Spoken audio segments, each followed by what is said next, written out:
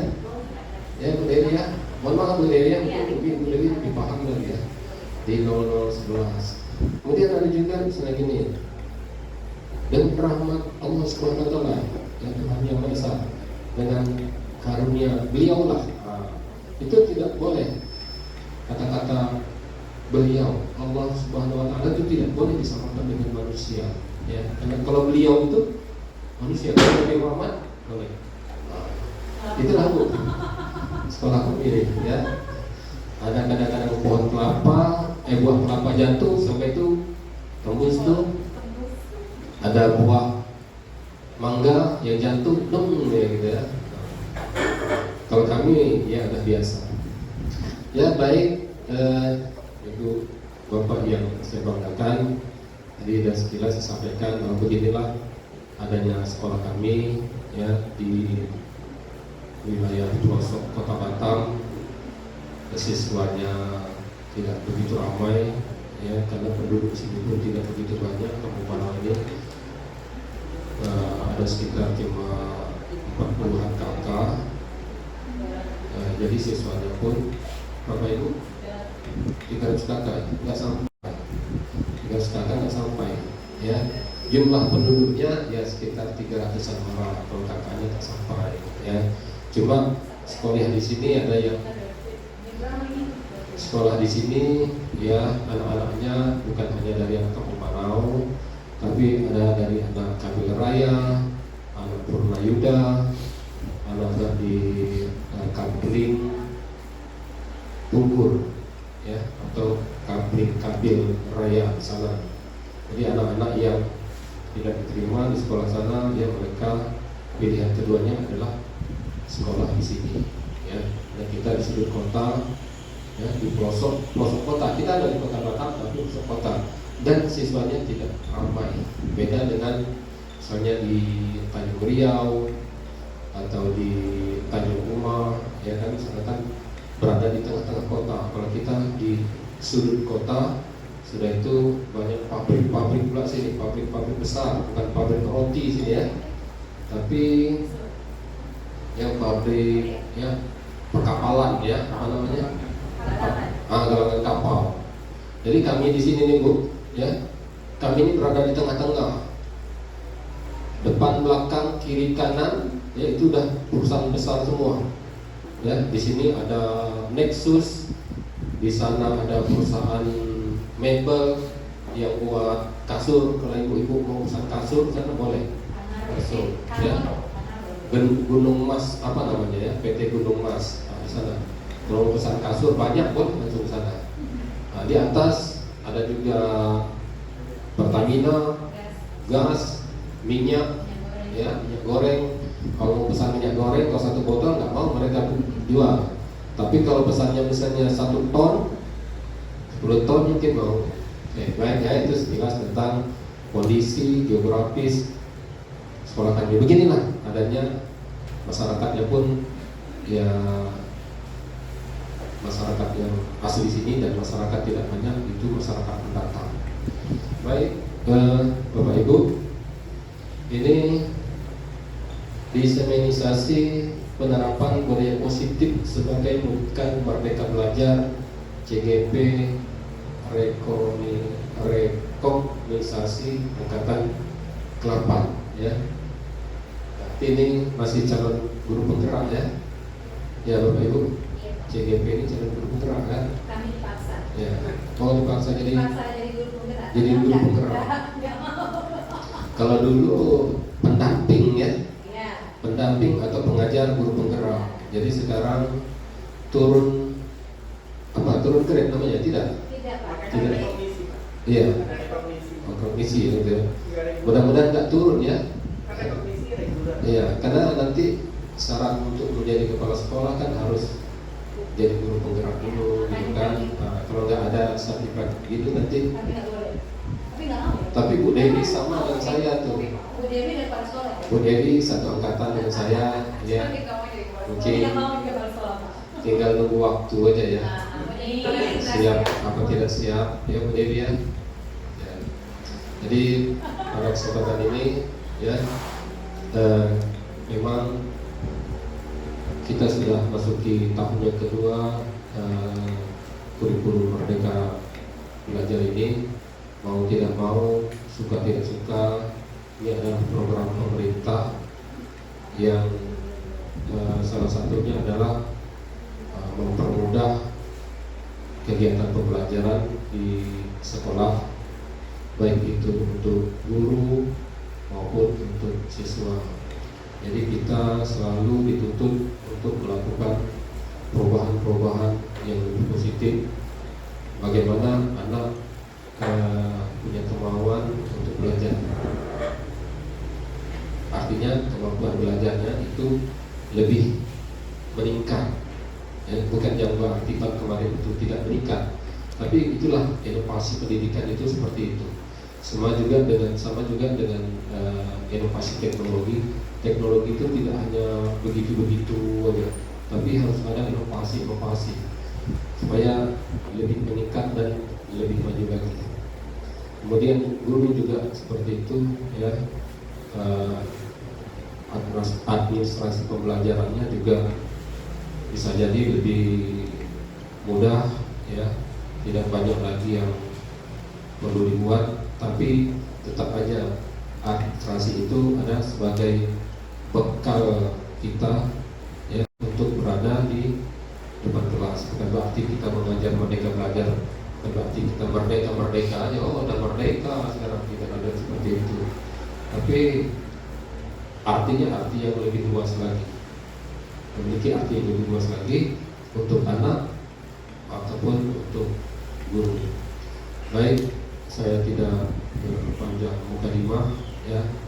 Jadi kegiatan desminisasi penerapan budaya positif sebagai perwujudan Merdeka Belajar CGP reorganisasi Angkatan ke-8, dan ini saya menyatakan saya buka. Saya tutup dengan mengucapkan wabillahi taufiq wal hidayah. Assalamualaikum warahmatullahi wabarakatuh. Ya, silakan. Mungkin nanti memperkenalkan diri.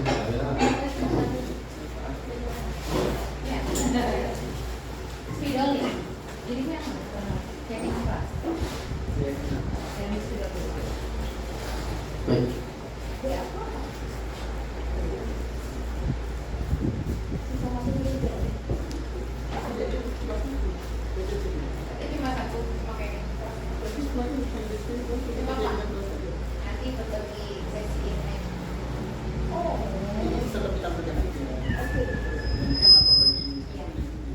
Baik, bismillahirrahmanirrahim. Assalamualaikum warahmatullahi wabarakatuh.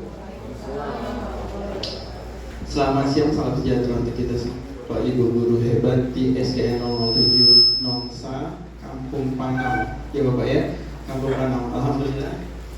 Kita tentang Kampung Panau, saya sebenarnya salah satu orang yang sudah dari kecil sudah biasa di Kampung Panau. Jadi alhamdulillah kembali ke sini seperti dari kampung Bapak Ibu. Ya, alhamdulillah kemarin tiba-tiba diajak oleh Bu Desrina kemari tadi malam tepatnya.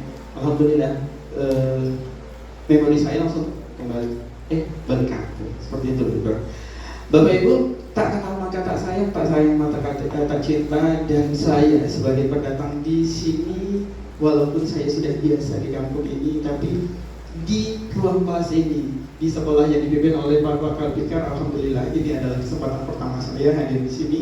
Walaupun beberapa waktu yang lalu sudah beberapa orang teman saya berada di sini. Izinkan saya untuk memperkenalkan diri saya. Saya Zulharnudin. Sehari-hari saya mengajar di SDN 005 Bengkong.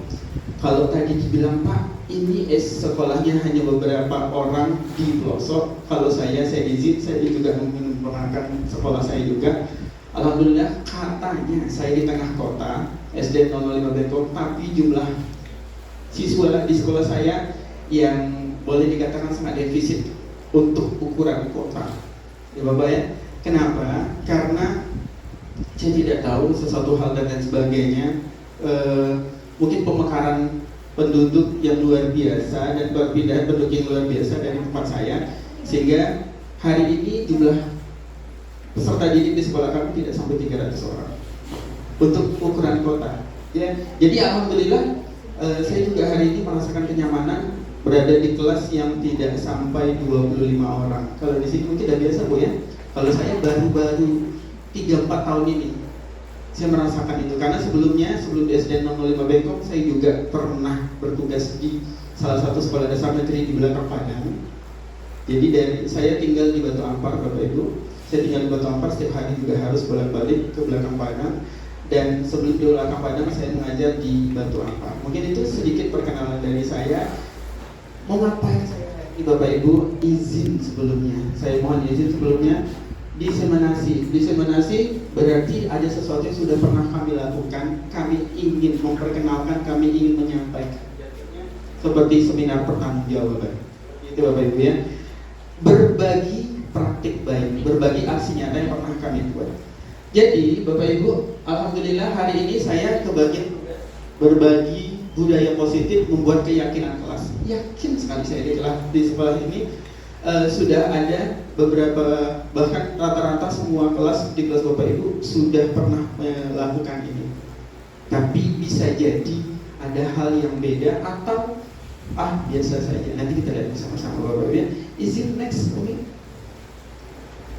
Ini saya izin ya Bapak Ibu ya. Saya masih sampai di SDN 005 Bengkong.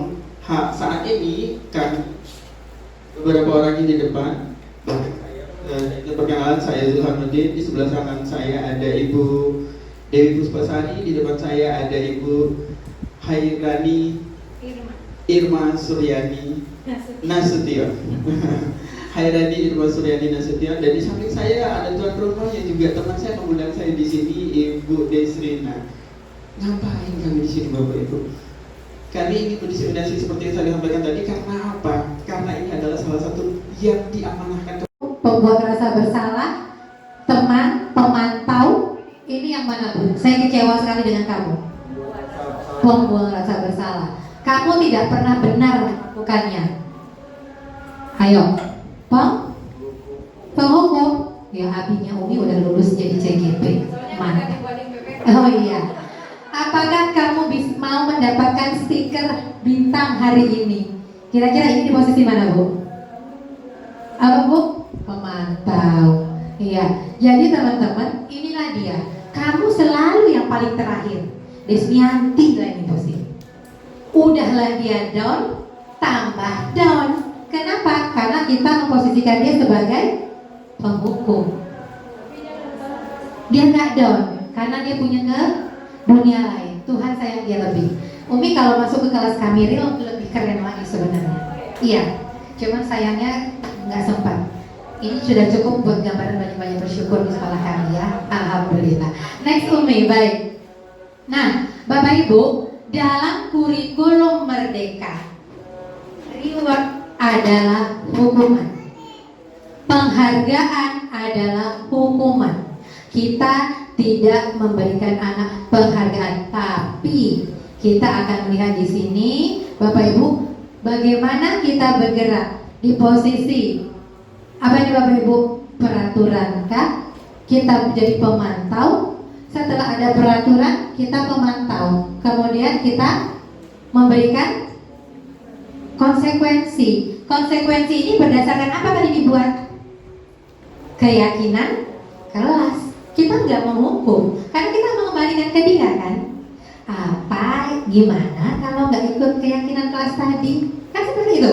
Jadi kita tidak menghukum. Nah, teman-teman di sini kita bisa bergerak di antara yang seperti ini sehingga kita tidak lagi membuat anak tidak nyaman. Lanjut, Mi. Nah, sekilas mengenai segitiga restitusi. Let me. Ini dia segitiga restitusi Bapak Ibu. Ada validasi kebutuhan, menanyakan keyakinan, stabilkan identitas. Segitiga restitusi ini akan disampaikan oleh teman saya, Umi Irma. Ini adalah Bapak Ibu atlet panah Provinsi Kepri loh ini. Keren ini. Besok tandingnya nih, tanggal berapa nih? Tanggal 1 Juli di Bogor Open. Ini atlet panah. Jadi memang hijab itu tidak menghalangi kegiatan apapun. Silakan Umi Irma. Ya, silakan Mi. Mohon izin Bapak Ibu ya. Saya bagiannya ini sebenarnya kesimpulan aja. Tapi di kurikulum Merdeka tidak boleh guru yang membuat kesimpulan. Jadi yang duduk-duduk ini yang harus bikin kesimpulan. Baik Bapak Ibu, perkenalkan nama saya Hairani Irma. Karena saya tidak mengklarifikasi kehadiran wajah saya ada di spanduk. Tidak apa-apa, aman. Nama saya Hairani Irma, saya guru BK di SMP Islam Terpadu Ulil Albab di Tiban, Sekupang. Kami berdua dari Sekupang, makanya konfirmasi ke sini karena dari Sekupang ke sini itu ya 45 menitan ternyata ya gitu. Alhamdulillah saya sampai di sini. Memang benar sebuah perjalanan itu akan membawa kita pada dua hal. Satu, bersyukur lebih banyak. Yang kedua, bersabar lebih tabah. Dan alhamdulillah hari ini saya datang di poin yang pertama. Masya Allah. Saya sering terharu kalau harus sampai di pelosoknya Batam. 25 tahun saya di Batam dan saya belum pernah sampai ke sini. Baru kali ini. Alhamdulillah. Terima kasih undangannya Bu Rina. Baik, kita kembali ke sini. Bapak Ibu, ini yang dari sekolahnya Bu Sumini dari sekolah Mama ya. Mama ini memang luar biasa mendukung kami. Beliau udah kepala sekolah jadi nggak boleh ikut CGP Rekognisi. Tapi dukungannya buat kami yang sedang dalam program CGP Rekognisi luar biasa sampai mengirimkan dua gurunya. Sebenarnya siapa yang tadi duluan masuk ke dalam ruangan ini? Pak siapa? Pak Rambe. Gini, sebelum sampai di conclusion acara kita hari ini, boleh Pak Rambe ceritakan sedikit apa sih yang lagi diomongin para CGP Rekognisi ini? Apa sih yang lagi diceritain dari Pak Zul, Bu Dewi, Bu Rina? Apa sih yang diceritain mereka Pak? Boleh terus terang? Harus terus terang Pak. Sebenarnya udah 12 tahun saya mengajar, belum pernah saya ikut seminar bagaimana mengajarkan psikolog mandiri. Tetap perilaku seorang guru. Karena menurut saya, ya boleh melenceng sedikit kamu.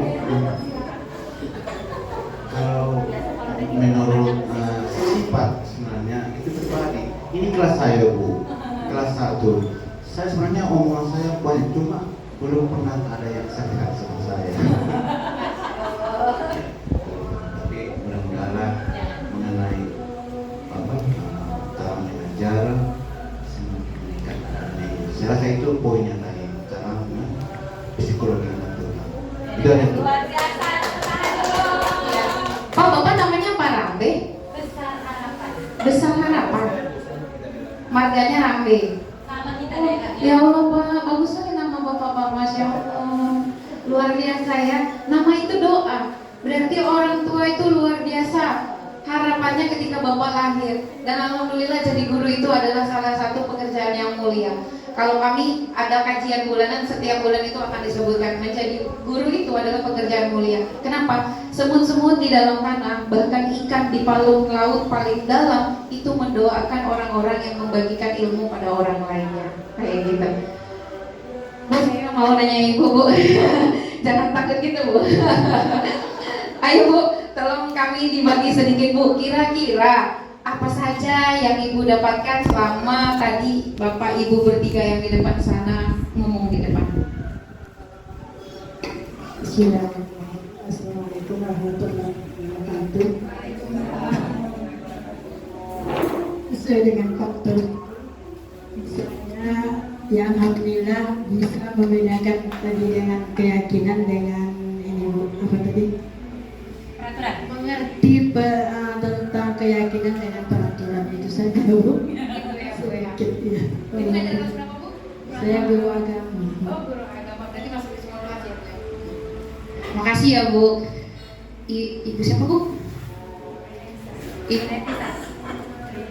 Ibu Retisa, guru agama. Ritona, oh iya, saya Nasution. Pak Rambe juga ya.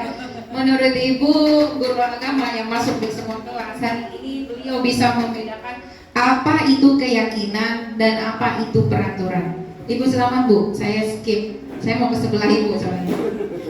Gak apa-apa Bapak datang telat kan Pak? Dari ketika Bapak mulai datang sampai sekarang, apa yang Bapak dapatkan? Iya, terima kasih Bu. Mohon maaf, jadi terlambat. Jadi nggak sempurna ya Pak. Jadi mendengar materi. Jadi kesimpulan saya adalah ketika tadi Pak Zul menyampaikan masalah keyakinan dan peraturan. Jadi kita tahu tadi ada masalah hukum ya yang disampaikan juga sama Bu Desrina. Untuk menghukum anak yang disampaikan tadi itu ada perubahan ketika disampaikan oleh Bu Desrina. Jadi kita tidak semena-mena menghukum anak ketika ditanya dulu masalah seperti itu. Terima kasih. Terima kasih Pak. Berarti Bapaknya udah paham sampai segitiga restitusi. Udah selesai berarti urusan saya. Bapak Ibu, yang kami bagikan hari ini itu adalah sesuatu yang menjadi tanggung jawab moral dari dalam diri kami. Kami guru-guru Kota Batam berbagi kepada guru-guru di Jawa Barat ini, Bapak Ibu. Kami memfasilitasi mereka, guru-guru di Jawa Barat sana, dan mereka menjadi lebih cerdas dan menjadi guru yang lebih bervalue, bernilai di tangan kami. Kami merasa susah hati, kok kami tidak berbagi dengan guru-guru kami. Itulah kenapa hari ini kami datang ke sekolah Bu Desrina bersama-sama, duduk bersama Bapak Ibu, membagikan apa yang kami punya. Mungkin tidak semua bisa kita serap hari ini, tapi sedikit demi sedikit, kalau kedepannya nanti Bapak Ibu membutuhkan sesuatu dengan alur belajar merdeka, Bapak Ibu udah tahu siapa yang bisa dijumpai. Yang kita sampaikan hari ini itu adalah budaya positif tentang membuat keyakinan kelas. Keyakinan kelas akan membuat anak-anak punya peraturan yang dia tetapkan untuk dirinya. Merdeka, kata Ki Hajar Dewantara, adalah mampu mengontrol diri sendiri. Jika kita tidak mampu mengontrol diri kita sendiri, maka harus ada kuasa yang lain untuk mengontrol kita. Kita tunggu sebentar ya, azan dulu ya. Lakukan mengajari Bapak Ibu, bukan. Kami ada di sini bukan karena kami lebih pintar dari Bapak Ibu. Yang kami lakukan hari ini adalah berbagi dari apa yang kami punya. Kenapa? Karena berbagi itu, berbagi ilmu tidak akan membuat yang membagi kehabisan ilmunya, tapi akan membuat orang yang dibagi bertambah ilmunya. Jadi gitu ya Bapak Ibu, kami tidak sedang mengajari Bapak Ibu. Keyakinan kelas yang kita buat itu akan menggantikan peraturan yang ditetapkan oleh sekolah untuk murid. Keyakinan kelas nanti akan membesar menjadi keyakinan sekolah, di mana murid-murid akan mematuhinya karena dia meyakini bahwa itu tepat untuknya. Itu kenapa kata Pak Zul tadi, keyakinan kelas ini bisa direvisi. Kenapa? Karena harus berkesesuaian dan secara universal. Kenapa kita pakai helm?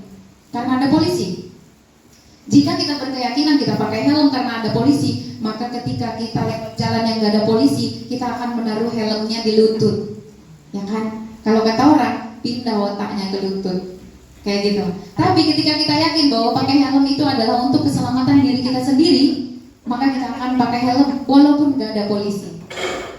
Segitiga restitusi ini meletakkan posisi guru yang mempunyai value di dalam dirinya. Ketika kita menjadi penghukum, sesungguhnya kita masih jadi guru level dasar. Kalau kita melakukan sesuatu lalu menghukum anak-anak karena pelanggaran, kenapa anak melanggar? Karena dia belum yakin bahwa aturan itu tepat untuknya. Kalau itu tepat untuknya, maka anak-anak akan patuh atau melanggar? Akan patuh. Dan ketika anak-anak patuh karena keyakinan yang dianutnya, maka guru-guru akan naik harga dirinya sebagai guru yang bukan lagi penghukum. Banyak nggak di sekolah kita Bapak Ibu? Saya nonton video ini, saya pikir tadi kita akan menayangkan video untuk segitiga restitusi. Ada videonya Bapak Ibu di LMS Guru Penggerak. Dan sepertinya nanti mungkin suatu kali Bu Rina perlu membuat semua guru nonton itu untuk membuat diri kita mengaca, saya ini guru yang mana? Apakah saya guru penghukum? Apakah saya guru yang pembuat rasa bersalah? Apakah saya ini guru yang teman? Atau pemantau? Atau manajer? Kita berharap kita akan jadi guru berkualitas yang mengambil level sebagai manajer. Tapi untuk bisa sampai di situ ada level yang harus kita lewati sebelumnya, kayak main games, ya kan? Gak bisa kita langsung dapat level 5, harus main dulu di level 1. Dan mungkin yang sekarang kami sampaikan di sini buat Bapak Ibu semuanya adalah level dasar di mana kita mulai mengenali diri kita sendiri. Bapak Ibu, kami berbagi ini karena kami menemukan manfaat yang sangat besar dalam diri kami. Kami berbagi kepada Bapak Ibu guru, setidaknya akan ada lebih banyak lagi guru-guru yang punya cita-cita besar untuk institusi pendidikan, bukan cuma ngajar anak, tapi juga membuat anak bernilai, menaikkan martabat anak. Dan itu mungkin gak bisa kita panen sekarang. Guru-guru SD akan mengajar sampai 6 tahun, anaknya baru lulus. Guru SMP 3 tahun, guru SMA 3 tahun. Apakah panen setelah lulus SMA? Tidak. Ada anak kita yang bisa kita panen ketika SMP, nampak prestasinya, tapi belum nampak akhlaknya. Ada anak kita yang kelas 3 SD, nampak akhlaknya, tapi belum ada prestasinya. Guru itu nggak bisa panen di dunia. Kita, Bapak Ibu, akan panen di akhirat nanti, ya. Jadi jangan buru-buru. Kalau hari ini anak kita masih melanggar peraturan, hari ini anak kita masih banyak tawar-tawaran, sebenarnya itulah ladang amal kita. Itulah jalan kita untuk nanti bisa panen di akhirat sana. Gitu ya Bapak Ibu, terima kasih banyak sudah memberi kami kesempatan untuk berbagi hari ini di SD Negeri 007 Nongsa. Bapak Kepala Sekolah udah keluar, saya mau mengucapkan terima kasih. Terima kasih juga Pak Rambe, terima kasih Ibu, terima kasih semuanya. Terima kasih undangan yang udah datang dari jauh. Kami merasa sangat. Budaya positif membuat keyakinan kelas. Kali ini saya akan mempraktikkan bagaimana membuat keyakinan kelas di kelas 2 SD Negeri 007 Nongsa. Saya Desrina, guru SD Negeri 007 Nongsa, fasilitator PGP Angkatan 8 BBGP Jawa Barat sekaligus CGP Rekognisi Angkatan 8. Tujuan dibuatnya ini adalah agar kita dapat menganalisis pentingnya memiliki keyakinan sekolah atau keyakinan kelas sebagai fondasi dan arah tujuan sebuah sekolah yang akan menjadi landasan dalam memecahkan konflik atau permasalahan di dalam sebuah kelas. Mengapa perlunya keyakinan kelas? Mengapa tidak peraturan kelas saja?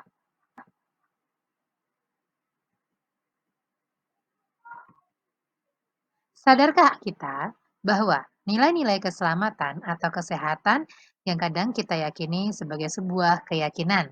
Oleh karena itu, maka sering sekali nilai-nilai kebajikan universal disepakati secara tersirat dan tersurat lepas dari latar belakang suku, negara, bahasa, maupun agama. Bagaimana prosedur pembentukan keyakinan sekolah atau keyakinan kelas? Yang pertama, kita mempersilakan warga sekolah atau murid-murid di sekolah atau di kelas untuk bercurah pendapat tentang peraturan yang perlu disepakati di sekolah ataupun di kelas. Dalam hal ini, saya mengutamakannya di kelas yang akan kita lakukan praktiknya. Prosedur pembentukan keyakinan kelas yang kedua yaitu mencatat semua masukan-masukan dari murid atau warga sekolah di papan tulis atau di kertas besar, kertas ukuran poster, yang mana semua anggota kelas atau murid-murid bisa melihat hasil curah pendapat tersebut. Ingat, kita hanya memberikan masukan saja, bukan kita yang menentukan apa yang akan mereka catat. Susunlah keyakinan kelas sesuai dengan prosedur pembentukan keyakinan kelas. Ganti kalimat-kalimat dalam bentuk negatif menjadi kalimat dalam bentuk positif. Contohnya, mungkin murid menuliskan jangan berlari di kelas, maka kita buat menjadi berjalanlah di kelas. Atau mungkin murid kita menuliskan jangan mencontek, maka kita bisa menggunakan kalimat positifnya mengerjakan sendiri-sendiri. Tinjau kembali daftar curah pendapat yang sudah dicatat. Mungkin kita akan mendapati pernyataan-pernyataan yang ditulis itu masih ada yang sama, sehingga kita bisa mengelompokkan nilai kebajikan atau keyakinan tersebut. Misalnya, tidak boleh berisik, tidak boleh ribut, tidak boleh bertengkar. Kita bisa memasukkannya ke dalam nilai disiplin. Atau misal yang mengatakan datang tepat waktu, datang jam 7, datang pagi-pagi, maka kita bisa mengatakannya kepada datang tepat waktu. Tinjau ulang keyakinan kelas secara bersama-sama. Seharusnya setelah beberapa peraturan yang telah disatukan menjadi beberapa keyakinan, maka jumlah butir pernyataan keyakinan akan berkurang. Sebaiknya keyakinan kelas tidak terlalu banyak, cukup berkisar antara 3 sampai dengan 7 keyakinan saja. Bila mana terlalu banyak, maka warga kelas akan sangat sulit mengingatnya. Dan oleh karena itu dampaknya apa? Dampaknya adalah keyakinan kelas tersebut tidak bisa dijalankan atau cukup sulit dijalankan. Setelah keyakinan kelas selesai dibuat, maka kita akan membacakannya kembali, kemudian bertanya apakah keyakinan kelas tersebut disetujui. Boleh juga kita meminta persetujuan murid-murid di kelas kita dengan memberikan tanda tangannya. Keyakinan kelas itu boleh kita tempelkan di dinding atau di tempat-tempat tertentu yang mudah dijangkau oleh seluruh siswa di kelas. Ini adalah beberapa contoh dokumen suasana pembuatan keyakinan kelas. Siswa diberikan sticky note yang mereka tulis masing-masing, kemudian sticky note tersebut ditempelkan di papan tulis. Nah, sekiranya sticky note yang sudah selesai, maka akan terlihat seperti itu, kemudian dirapikan oleh murid-murid kita. Setelah dirapikan, maka sticky note itu boleh kita ubah ke dalam bentuk yang cantik, mungkin dalam bentuk seperti pada gambar, tulisan-tulisan indah, atau mungkin bahkan kita bisa mencetak atau kita print. Demikianlah dokumentasi suasana pembagian kelas. Mari berlatih membuat keyakinan kelas yang akan saya lihatkan pada video berikut ini.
Kalau Bu Rina bilang konsentrasi, jawabannya adalah konsentrasi dimulai. Yuk, bisa? Konsentrasi. Konsentrasi dimulai. Tes kali ini Bu Rina mau tahu berapa yang datang dimulai dari ujung Intan ya. Nanti Bu Rina bilang 1, berarti Intan bilang berapa? 2. Langsung sebelahnya ya. Yuk kita tes berapa orang sih yang datang hari ini. Konsentrasi. Konsentrasi dimulai. 1, 2, 3, 4, 5, 6, 7, 9, 10, 11, 12.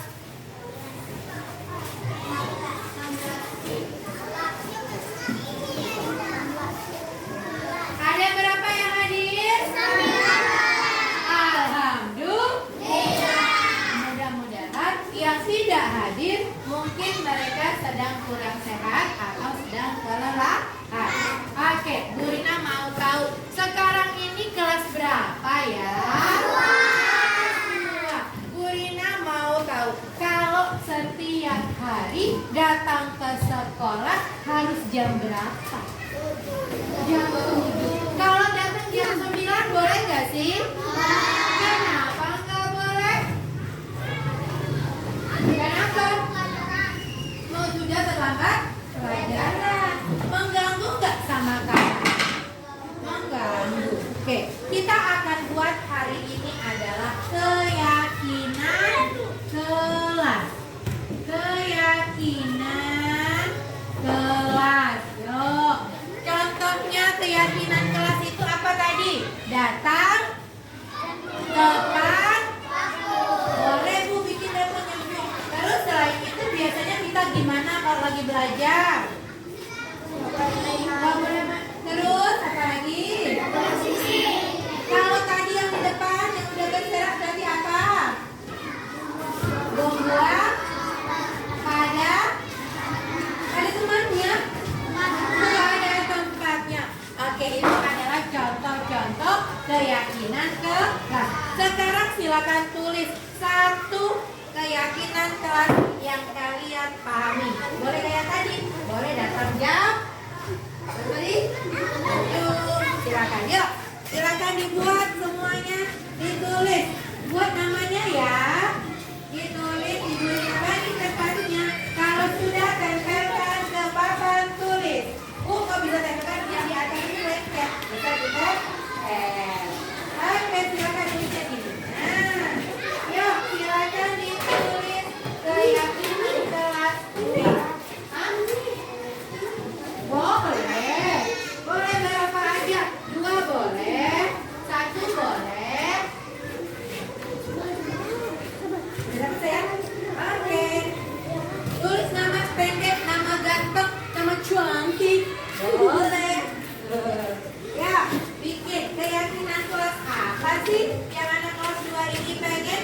Bu Rina pengen tahu. Oh, kalau di dalam kelas boleh joget-joget. Ya, keyakinan kelas pakai pensil boleh sayang. Sesuatu yang baik. Masa bayar?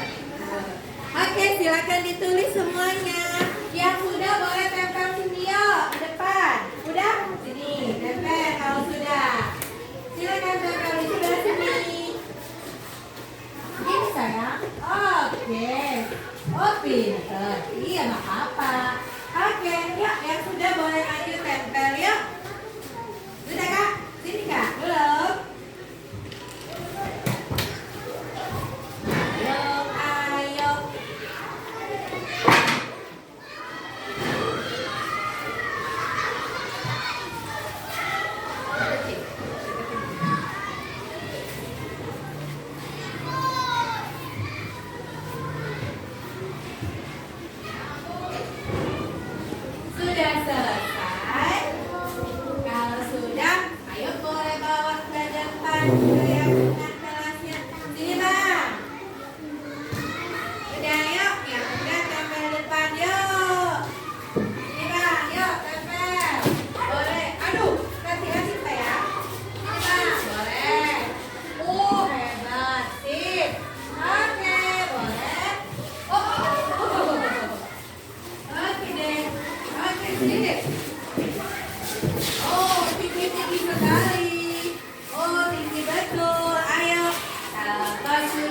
siap, ayo tempel. Ayo.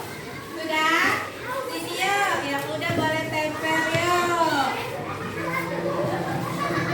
Bu boleh ya Bu sama-sama kawan? Boleh. Tinggi. Ada yang jatuh mana nak?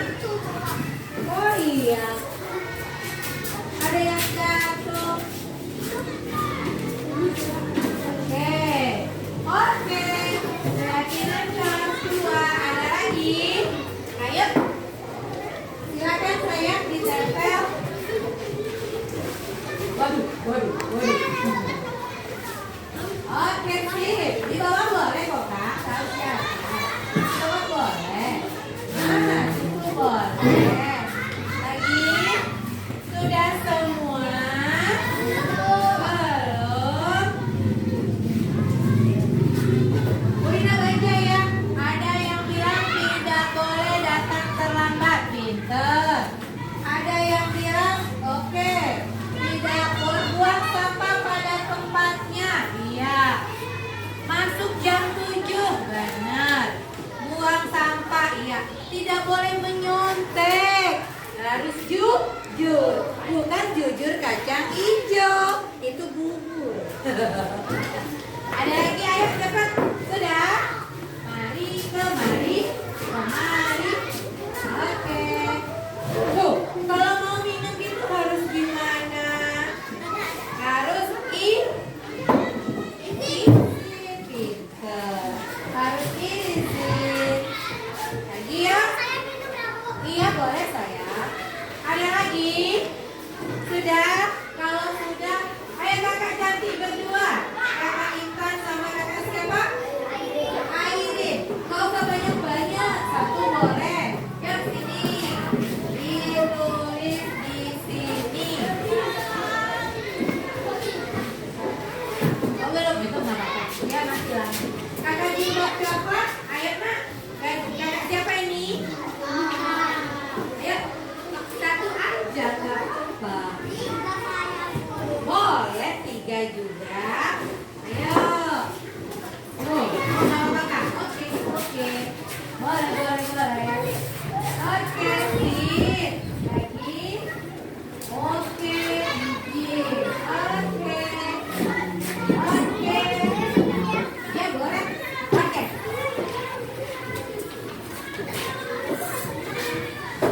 Nah, udah banyak keyakinan. Burina urutkan ya.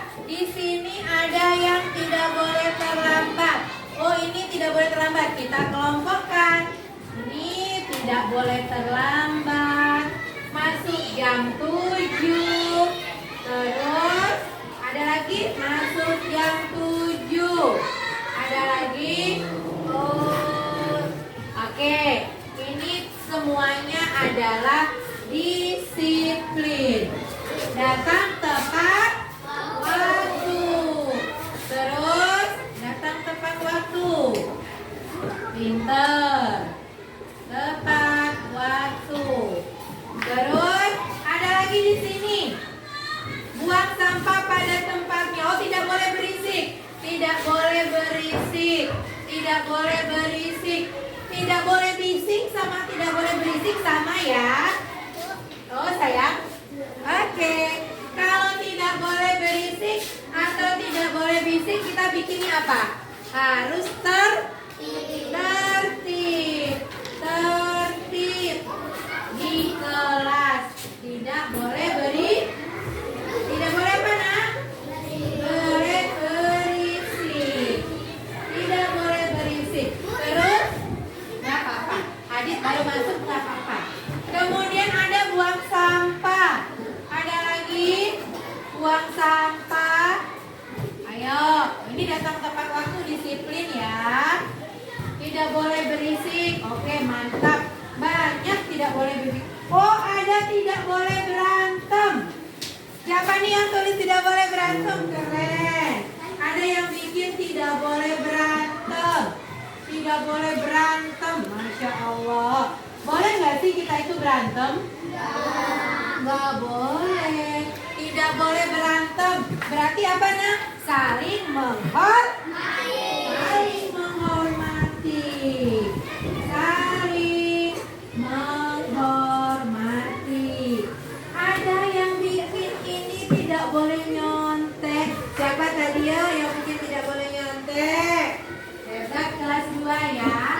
dibikin di sini tidak boleh nyontek. Oh, tidak boleh nyontek. Berarti kalau tidak boleh nyontek, kita harus jujur, hebat. Jujur. Nah, yang ini menjaga kebersihan. Buang sampah pada tempatnya. Buang sampah pada tempatnya. Berarti kita harus menjaga kebersihan. Menjaga kebersihan. Oke, anak Burina semua, udah kita dapetin keyakinan kelas 2 nih. Yang pertama, disiplin. Setuju? Setuju nggak? Angkat jempolnya kalau setuju. Oh, keren. Yang kedua, tertib di kelas, tidak boleh berisik, tidak boleh bising. Setuju? Oke, keren. Yang ketiga, saling menghormati. Setuju? Boleh nggak kita ngejek nama bapak kek? Bapak kek, ayah, papi, papa, Edi, nggak boleh. Ya, kita harus saling menghormati. Yang berikutnya, jujur. Nggak boleh mencat. Boleh nggak ngambil duit kawan? Mengerjakan pekerjaannya sendiri, masing-masing. Yang terakhir, buang sampah pada tempatnya. Tidak ada lacinya bersih. Berarti kita harus menjaga. Kasih 2 jempolnya dulu. Setuju? Tepuk tangan dulu buat kelas 2. Oke, ini adalah keyakinan kelas kita. Are you ready? 1, 2, 3, go. 1, 1, 2, 2, 3, 3, 4, 4, 5. 1, 1, 2, 2, 3, 3, 4, 4, 5. Oke.